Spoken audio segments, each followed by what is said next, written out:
everybody. I'm Larry Ridley. You're tuned in to the NFL on EA Sports. Tonight's matchup features two quarterbacks who will be trying to lead their team to victory. It's Rodgers' Packers going up against Bortles' Jaguars. With that, let's head up the road to Jacksonville, Florida.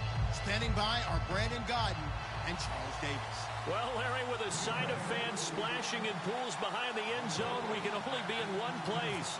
That's Everbank Field in Jacksonville, Florida. Coming up, we've got what should prove to be a good one between the Green Bay Packers and the Jacksonville Jaguars. And he'll wind up about 4 yards shy of where he would have been if he had taken a knee, as they'll start at the 21-yard line.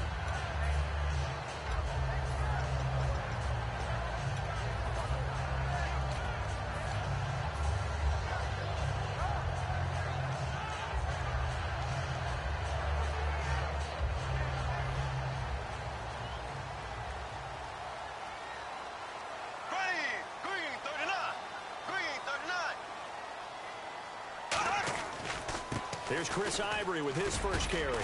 And he will fight his way forward to about the 23-yard line. 2 yards on the carry there. It'll be second down.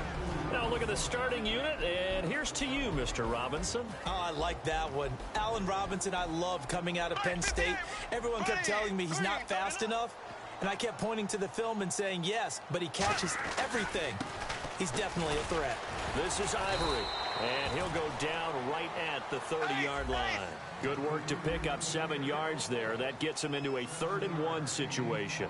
Good, strong run against the 3-4 set. And that 3-4, you've got to have your guys up front eat up a lot of blocks. The guy playing over the center, the nose, he usually has to take on double teams. But when you're able to successfully move him, you're often able to get some yardage, and that's when linebackers have to clean up and make tackles.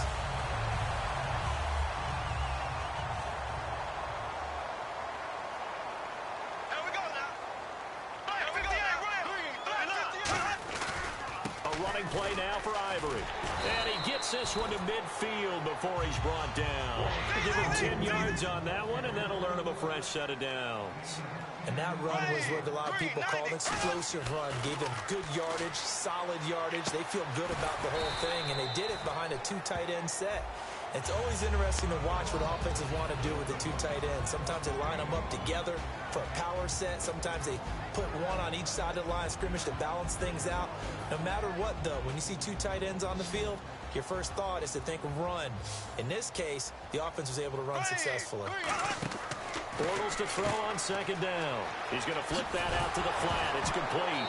Chris Ivory loses the football, and his guys will take over at the 30-yard line. Often on fumbles, you look at the guy who coughed it up and say, geez, what did he do? But, hey, let's tip the cap to the defense here. Not a problem at all, my man. I'm not even going to tip it. I'm going to doff my cap to him. Congratulations, big-time play. Knocking it free and creating something good for your team. One back is Lacey. Now after the fumble recovery, it's Rodgers. And he'll be hit as he releases it, and that'll fall incomplete. And for this offensive unit, Eddie Lacy, sometimes he even has the Auburn fans saying roll tide. Now that's big right there, because for them to say that, wow, that tells you how good a talent he really is. When he gets rumbling, the field tilts in his favor. Maybe I overstepped my bounds there a bit, but he's good. Brandon, you never want to get in the middle of Alabama versus Auburn. And a nice carry there of 15 yards. I've yet to meet a wide receiver who likes to block more than catching the football, but the best ones understand that that's how they'll actually get more passes thrown to them if they help in the run game. And anytime you get a run of that yardage, that means the wide receivers did help. They get down to what a lot of people call the second level, the linebackers, or the third level where the defensive backs are, and they get out in front and put their bodies out there and create more space for their runners to gain the yardage. On second down, Lacey. And he's going to bull his way forward to the 48. Give him 9 there. They still need 6 more now on third down.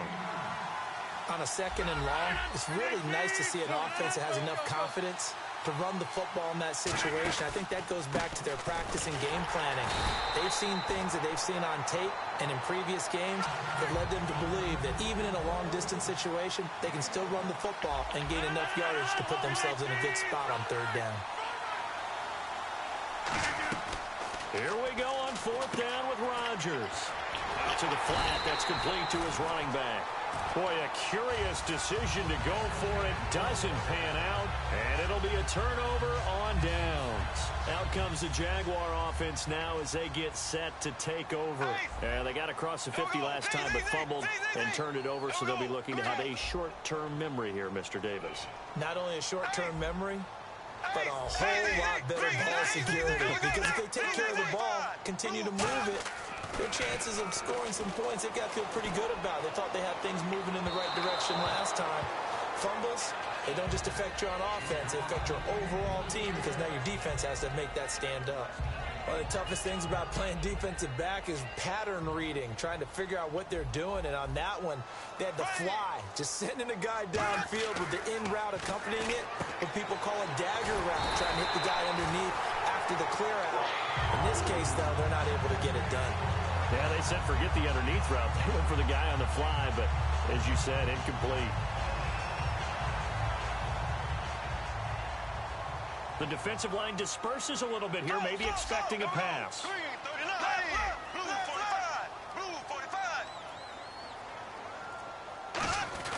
They'll give it up to Ivory. And he'll take this one down to the 36. Call it a gain of 4 on first, and that'll make it second down. Well, if you're a football guy, that's a pretty run because everyone is in sync right there. Obviously, the guy carrying the ball, but how about the people up front? Leverage, athleticism, they created some nice space for him.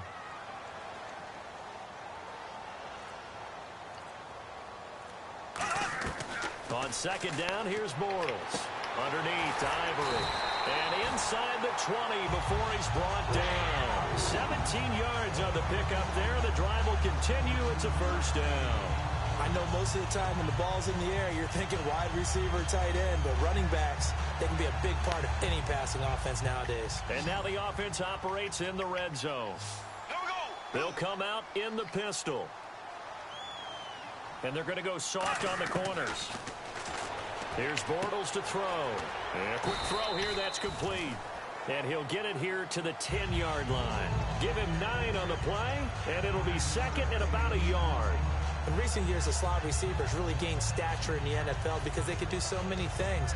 Yes, they can line up wide like your normal wide receiver, but to have that kind of courage and toughness to run routes in the middle of the field and become dependable targets for their...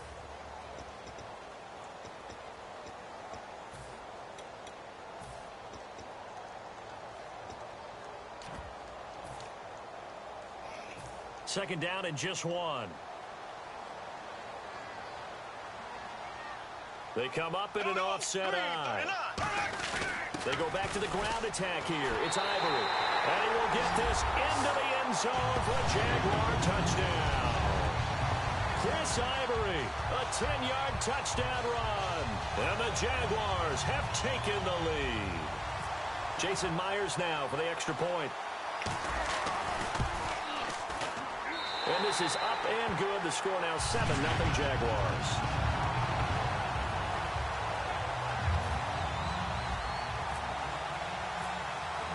And after the touchdown, here's Myers to boot it away. That's fielded in the end zone. And he will be brought down here at about the 17-yard line. And Green Bay getting ready to go as they take the field. And last time we saw them go for it in kind of an unusual situation. It's not like it's a fourth quarter do or die. They went for it, didn't get it. We'll see how that affects them this go-around. Partner, I'm wondering if we're starting to see the effects of analytics coming into play here, where people are studying the number of possessions, how many times you should go for it, what position it leaves your team in. Maybe we're starting to see a little bit of that creeping into the NFL game. Yeah, I think we've seen it in other sports, maybe into the NFL now as well. Now Rodgers. And that's off the mark, incomplete. You know, each week you and I have gone around, discussed a different division. The NFC West, that's pretty intriguing right now, isn't it? Well, when the season began, I think most of us thought it was a two-way race. Arizona and Seattle, and really no one else was mentioned. Now, I think it's a three-way race. Obviously, Los Angeles, not too great on offense thus far, but their defense keeps them in and has them win a lot of games. Remember, they've already beaten Arizona and Seattle.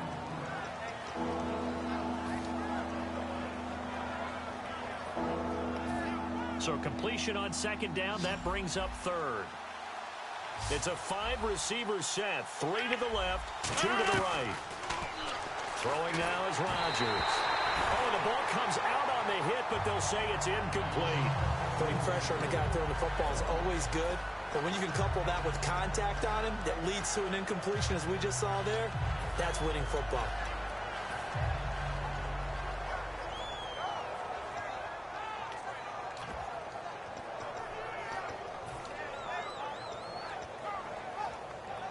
And in their own territory, needing only a few inches, they're going to line up to go for this thing on 4th down.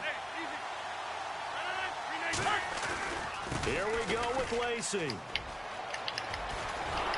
And he's taken down at the 43, but not before picking up the first. Give him 16 yards on the play. And they're able to convert here on 4th and inches.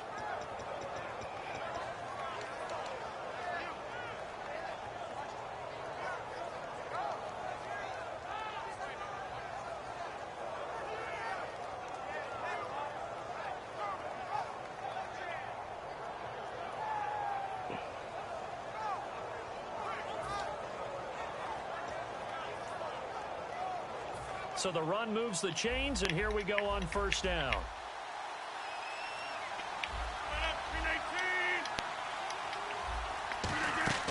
Rodgers now on 1st down. Flushed out right. Thrown across his body, and it's intercepted. A great read, and it's picked off. And he'll return this one just shy of midfield to the 49. Here comes the Jaguars offense as they get set to go again. And they'll just simply be looking to build off the confidence of the last time out where they scored a touchdown. Man, confidence is powerful, isn't it? When you've scored once, you feel like you can go back out there and get it done again. Doesn't matter what the defense throws at them. They feel like they're in a groove right now, and they want to get out there and show it. Yeah, hoping to stay in that groove here this go-around. What a way to start a drive. An excellent run, a tone setter, and now, if you want to take a shot on 2nd down and go play action and make it look like the same exact play and throw it over the top, you can do so because you've established the run in a big way. Yeah, he'll get it inside the 40 to the 39. 5 yards on the play there as the drive will continue. But we always talk about good down and distance, allowing offenses to expand their playbook. Well, 2nd and 2, that means your playbook's wide open. You can run just about anything. But a lot of times, the play caller, he just looks down at his sheet, sees the short yardage runs, and goes to one of those. Play clock winding down. Now Bortles. Throwing over the middle, and it's incomplete. There are a good number of coaches that any time they call an in route are really worried about the play because there's so much traffic ordinarily that the ball has to get through to get to the receiver. And on that play, it was batted down.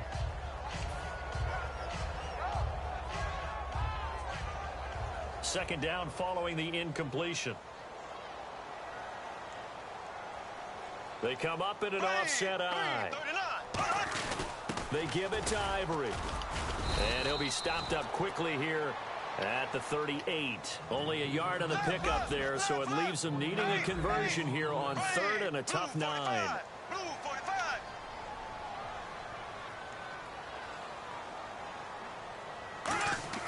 Throwing his Bortles on 3rd down. And he's got it to Hearns. Touchdown, Jaguars. Allen Hearns, 37 yards. And the Jaguars add 6 to their lead.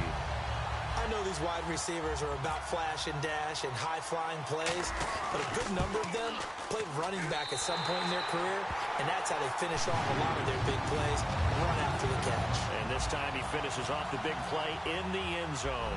And after the touchdown, here's Myers to boot it away. That'll be taken in the end zone. Shrugs the tackle. Nice.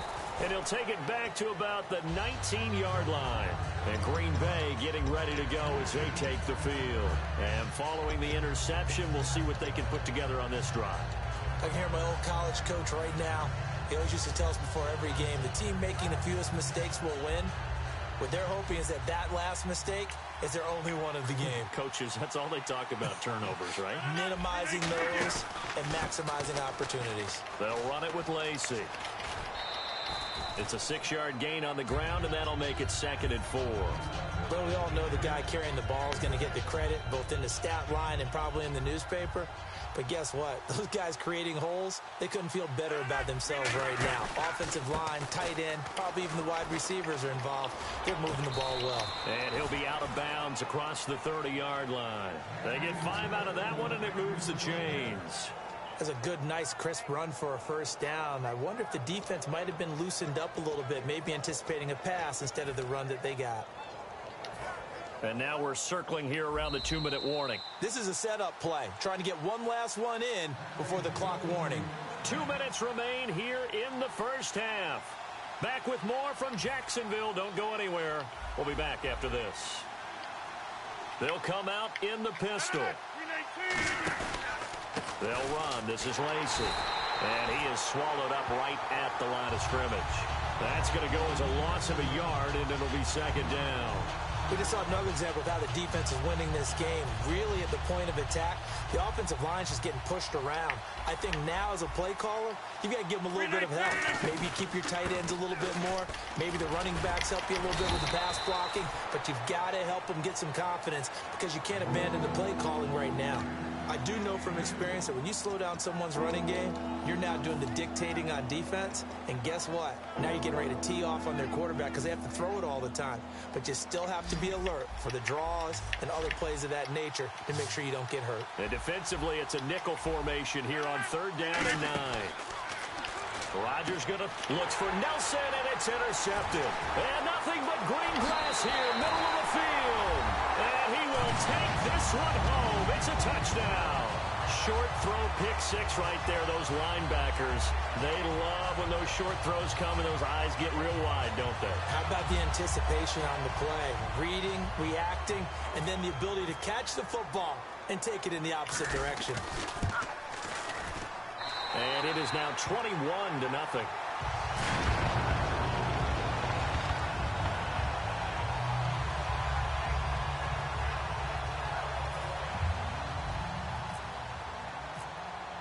So they throw the pick 6. They'll get another shot at it now as this one's in the air. That'll be taken in the end zone.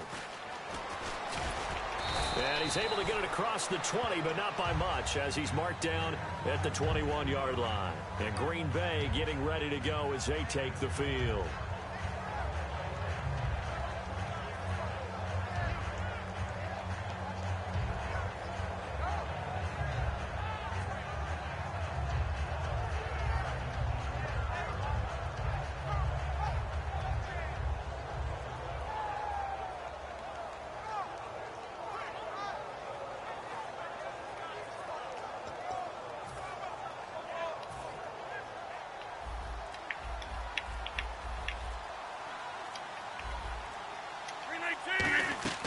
Now Rodgers to try again after the pick 6. This is Cobb with a catch right side. And he's brought down after a good gain. And give him a gain of 37. A nice job there, Charles. They picked up the blitz, were able to complete the pass. That had the total feel of a quarterback in control. Red blitz, got him into the right protection scheme, so he doesn't get hit back there. He's got a chance to step up with supreme confidence and deliver it downfield for a nice completion. And now it looks like they're going to be in the hurry-up. Now Rodgers throwing on 2nd down. And he's going to be taken down. Back across midfield, just across midfield at the 49. And now the Jags defense deciding to call a timeout. It's just their first, so they'll have 2 remaining here before we get to halftime. On 3rd and long, it's Rodgers. And this is going to be incomplete. He was looking for Ty Montgomery that time. And that brings up 4th down. It's always tough for the guys throwing the football when they think they've got completion and the ball's almost there, and then someone sneaks a hand or 2 in and bats it away.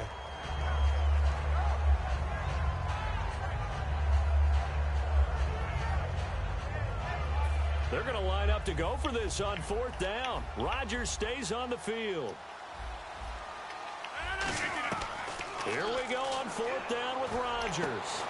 And this is incomplete. Boy, a real head-scratcher there. And the Jags take over.